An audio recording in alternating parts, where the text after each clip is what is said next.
You are listening to the Disney Dream Girls, an unofficial Disney Theme Parks podcast, and this is show number 240 for the 16th of December 2018. Where dreams begin. Hello and welcome to this week's Disney Dream Girls. Well, it's just Michelle here today. Unfortunately, wasn't able to catch up with Jane this last week, but coming up ahead of us, I have a fabulous chat I recorded with our good friend Terri Hardin. Now, before we go on to that, I would like to bring back a feature we've not had for the last couple of weeks. It's the wonderful, the delightful Ciaran with On This Week in Disney History.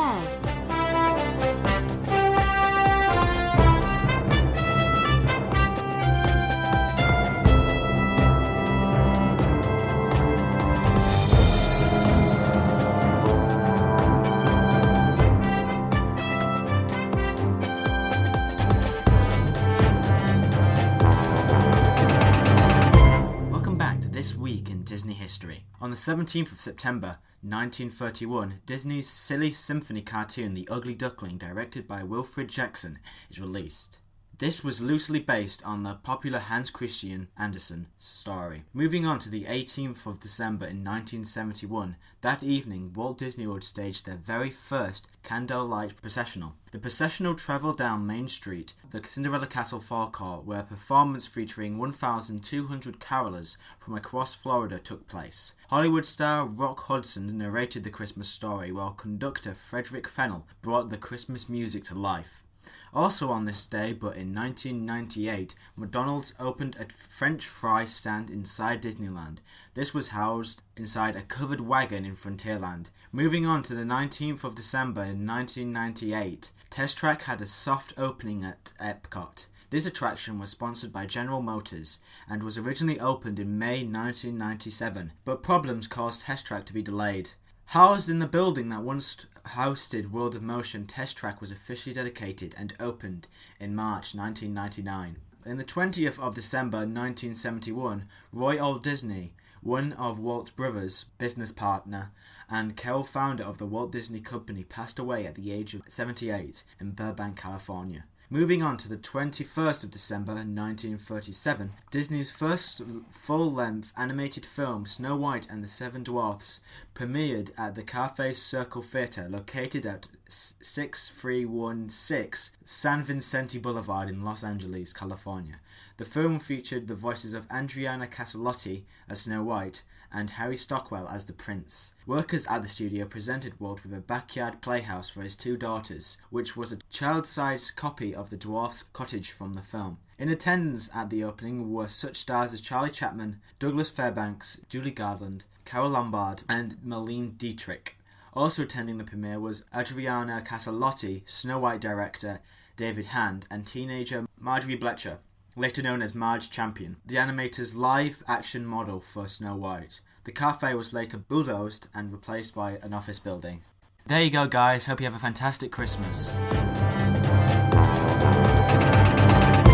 So hello there one and all, it's Michelle here and I am joined by a fantastic, fabulous friend of the show who's going to come on and chat a little bit about her exploits over the last few days. Hello there, Terri Hardin. Hi, everyone. Happy holidays. It's getting close to that big old day. And you know what? It's cold. That really feels like the holidays to me. Oh, my word. Do you ever get snow at where you live in California in Burbank?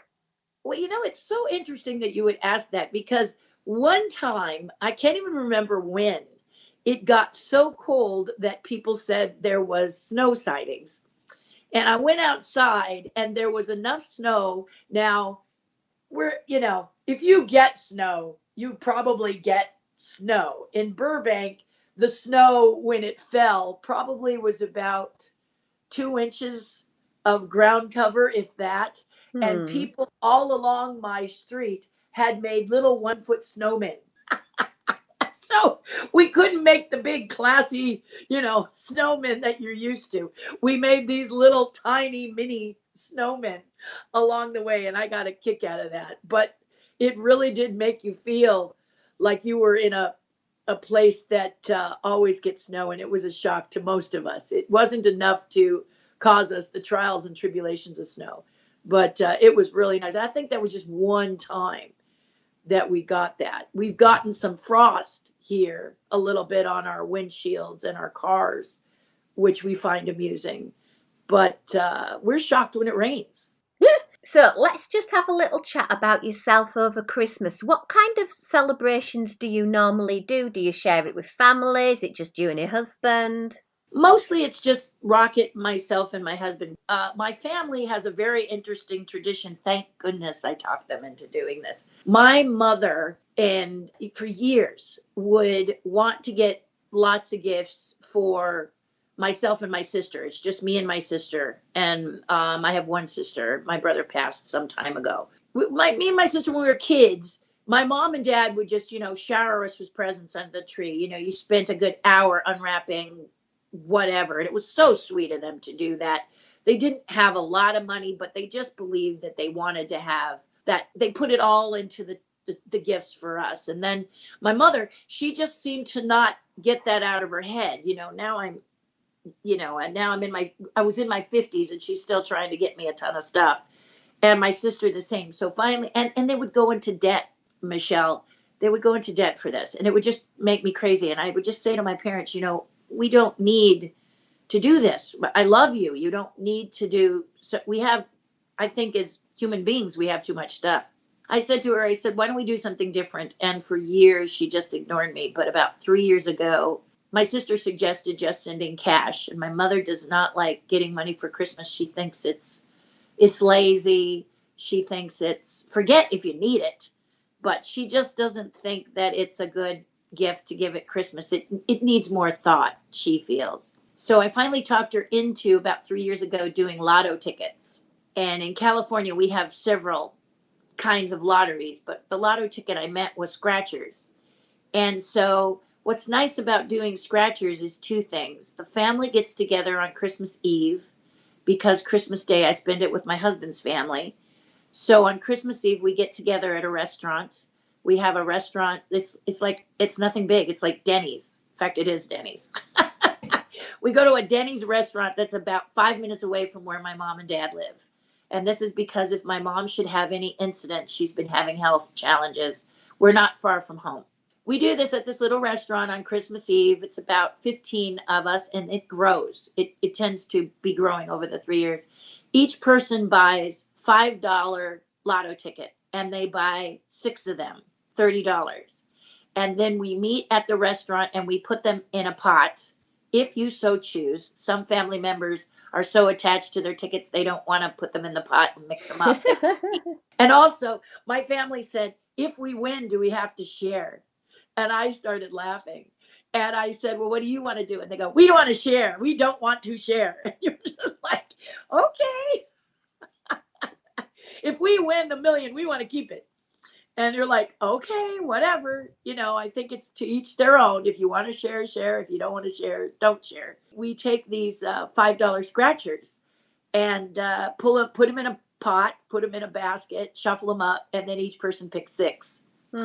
Some people have won. I think one year, one of my relatives won $100. So it's cool. Some people win 5. It's still cool. But the energy in the room, Michelle, the restaurant, we have to be put in a corner of the restaurant because we get loud and excited and have a kicking good time. And people are wondering what it's all about, but it's the Christmas holidays, so they forgive us. It's wonderful. But my whole family can now budget.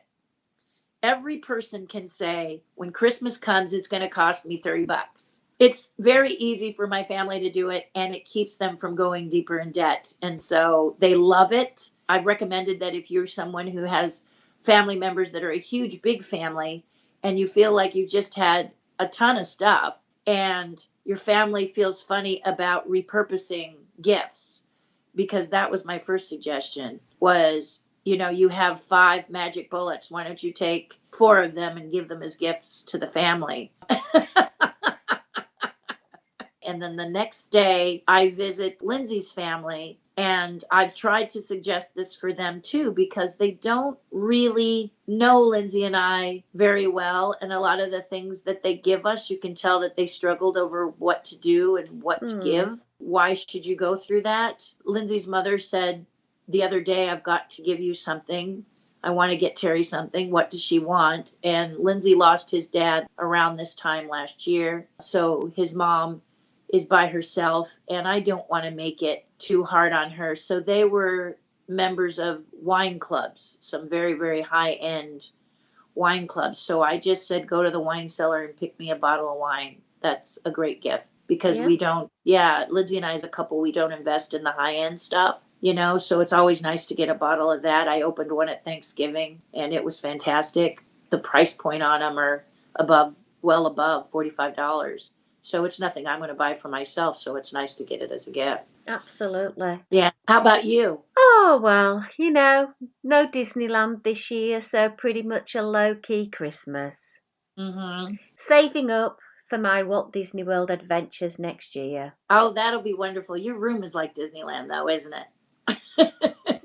Yeah, kind of. I have got one or two little accents of Disney around the house, I must admit. So honestly, you've brought it to London, so that way, while you save to come here to see us over here, you can spin your chair around and go, you know what, and relive a lot of those memories you've been able to do. So there is one thing I have on my Disney bucket list that I have not yet done, and you seem to be able to go every year, is the candlelight processional.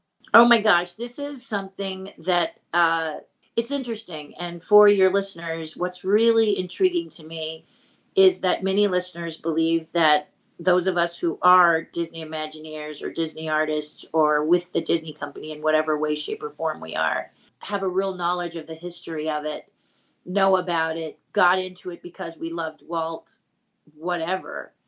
And a lot of us loved Walt. No question there. Walt's dream and Walt's influence has covered the world. So I find it surprising if you don't know or not affected in some way by Walt Disney and his vision. However, we were applying for a job.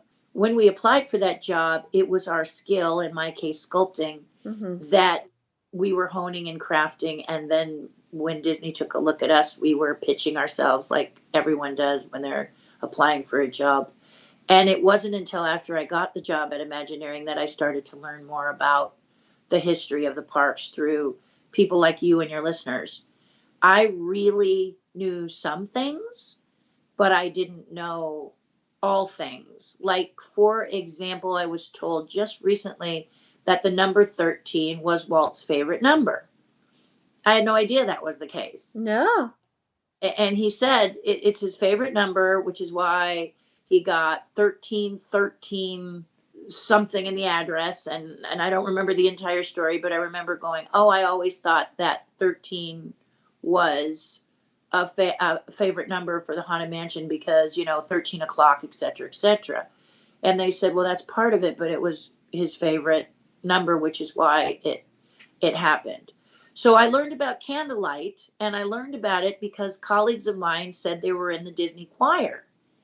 And that the choir proceeded down Main Street singing, and then they ended up at the train, and they stood there and sang with a huge orchestra, and someone recited the story of Joseph, Mary, and the baby Jesus. And I was like, oh my gosh, how did I miss all of this? And I've been a guest of some very wonderful people for about 10 years now, and it never ceases to amaze me.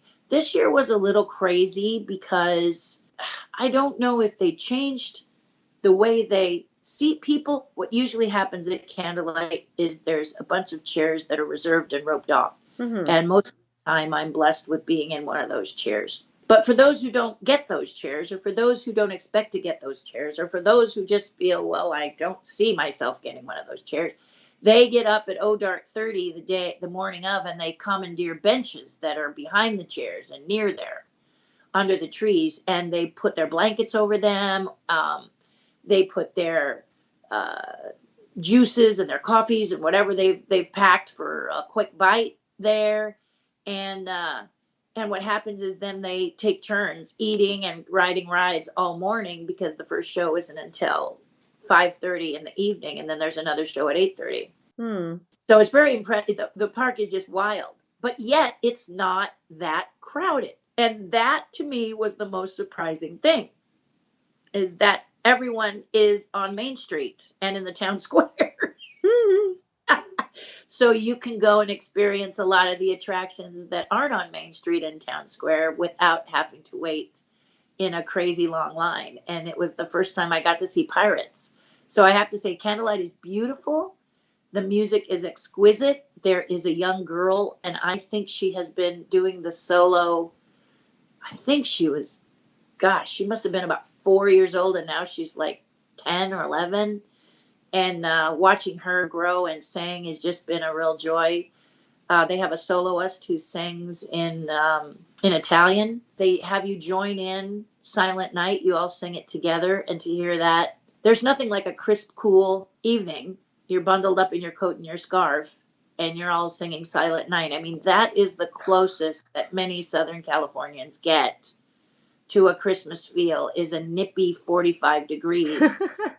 is our Christmas. It sounds absolutely perfectly Christmassy, and Disneyland has some wonderful Christmas traditions as well, doesn't it? With all the makeovers that it has of the attractions and the Christmas foods and the Christmas parades and the fireworks and things.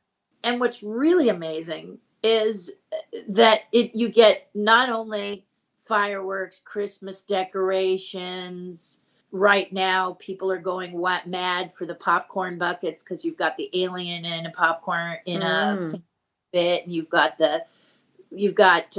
Pluto in a ugly sweater. I don't know if there's more. They're only the couple I've seen as I've walked through the park, but people are all carrying them and joyfully smiling as they're wearing their sweaters and their hats and whatever. So that's really neat. And then during Candlelight, my favorite thing is on the top of the train station. They have about a dozen of those trumpeters with the long horns, like you find in medieval times. It's just like a long horn with a flag on it. I forget what you call that. It's stunning. When those guys are lit, the lights hit these guys and the twinkling of those beautiful horns and the flags flowing, and then they play the music. That's my favorite part. I've always loved brass, and that'll just get you every single time. And then to see thousands and thousands of singers, because there's other choirs that join the Disney choir. And those choirs are from all over the world and all over Southern California. So they come, they can be high school groups, they can be choral groups that are invited, and they do it. And they do it both here at Disneyland for 2 days only and Walt Disney World. Walt Disney World's a slightly different event, though, because it goes on for such a longer, protracted amount of time, doesn't it? Yeah, I guess it does. I've never been to that one. Yeah. It only does one weekend. And what's really amazing about that is that, as I've said to my husband, it's the one weekend I've got to go because people come not only to do Candlelight, but to see me. So they'll write and say, are you going to be there?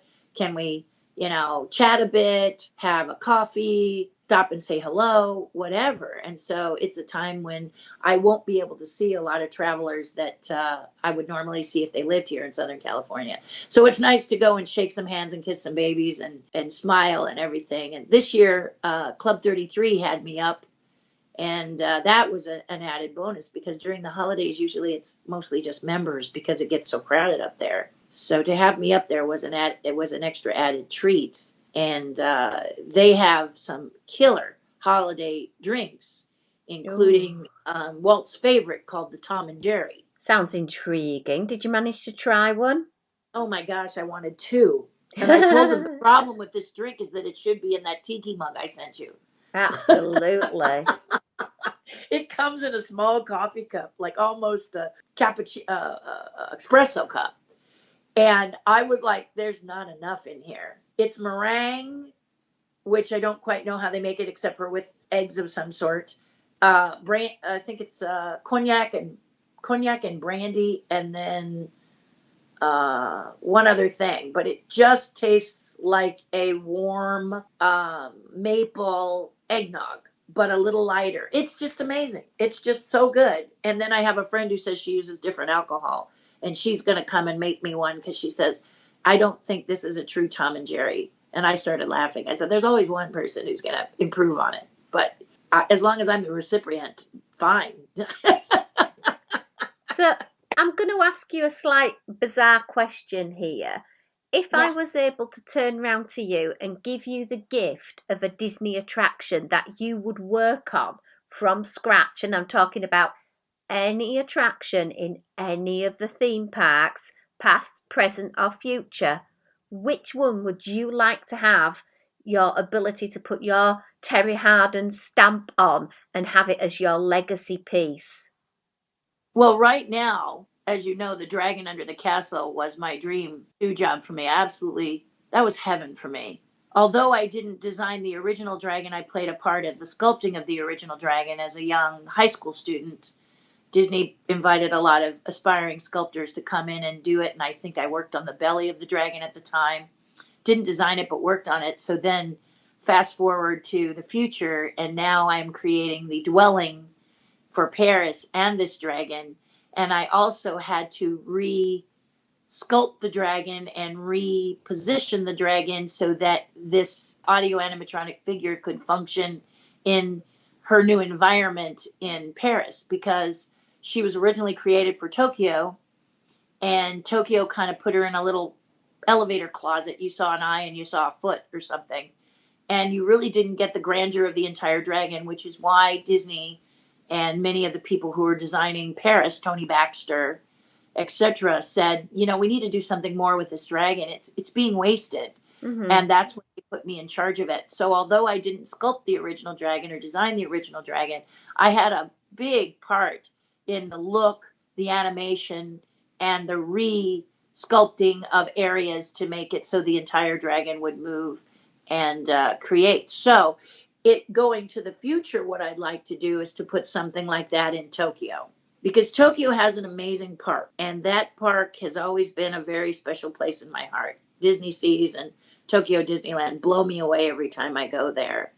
And I'm happy that they do, because they really take and pay attention to detail. And when I was working on Splash Mountain in Tokyo, that was the joyful thing for me, was that they just kept asking me to put more detail and more detail at a time when many companies, other Disney parks, were saying you've got a bit too much detail and that's going to cost money. So you need to sort of calm it down a little bit. So it's so much better for someone to say, hey, pull out all the stops, which Tokyo tends to do. I didn't get to work at Shanghai, and I'm sure Shanghai had quite a bit of stuff going on. But Shanghai has some challenges because their castle, I think, is just awful. It's big, but I just think it's awful. It reminds me of the blind men who describe an elephant, one's holding the tail and one's holding the trunk, and one's got their hand on the side, and they each describe the elephant differently. This is what this castle looks like. It looks like they took 5 artists, and each artist sculpted a side, and they slammed them together. It's big, but I just don't think it just doesn't affect me like all the other castles that Disney has created in all the other parks. Okay. You know, it'd be great to redo the castle in Shanghai. Now, that being said, Shanghai is amazing, is like, go there, because that Pirate of the Caribbean ride is not to be missed. And I don't see how anyone is going to be able to make that ride go anywhere else, because it takes so much real estate to make it happen. And it's an amazing, amazing ride. And then I think I'll add one more thing. I would love to redesign the boat that they use for the Pirates of the Caribbean ride in Shanghai. It holds like 45 people or something insane like that. And it looks like someone took a cereal box and ripped one side of it and then put seats in it. It's just it's so functional. Well, you never know. One day you may get your dream. Well, that's the Disney side of the dream. You know, we were talking about that earlier. That's the Disney part. The main reason I still sculpt Disney for Disney as an Imagineer, the come here, get away Imagineer, is that if they call me to come in and help them get something done from start to finish, not start to finish, but hey, we're behind. So let's take Star Wars, for instance. There would be a good chance they would call me and say, Terri, we need someone to catch us up for a couple of weeks. And we know you're available. Can you do it? And then I might pop in and do that. But in reality, the thing I like doing is what I'm doing, these little sculptures for the collectors, because honestly, I don't like the quality of stuff that I'm seeing in the parks. I think that you all deserve quality, something that you can hand down to family, friends, kids, someone that you'd like to. It should be that quality so that you enjoy it. I don't like it when I go in and it looks like they've been to a garage sale in China. That saddens me because they used to have an advisory committee of collectors and fans. And that's when the stuff was really kicking, but they dissolved that. And I think you and I were talking about ask the people who listen to you, ask the people who follow you. What do you want? What do you need? How can I improve it? How can I serve you? And that's when you're going to do your best. Whereas, I don't think that I'm not seeing that. Let me say it that way. I'm not seeing that now. And so that's one of the reasons I want to continue to do some Disney.